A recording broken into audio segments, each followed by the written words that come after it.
Niye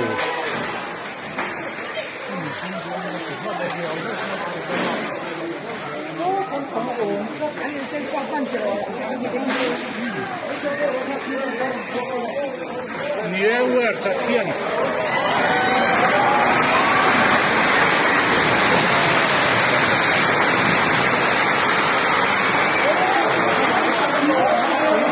sáng thần môi in tú nào hiện nó chìm chia nè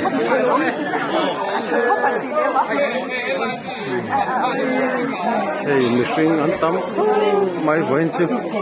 cái hiện mình bùi ăn kho mà disaster lắm cái thế hậu thế cái hiện là muốn ăn em nè ăn tắm không mà hay chắc lắm bằng thằng lắm bằng thế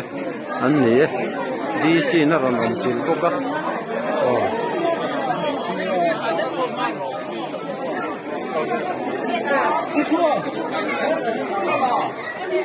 是，是为了让我把龙腿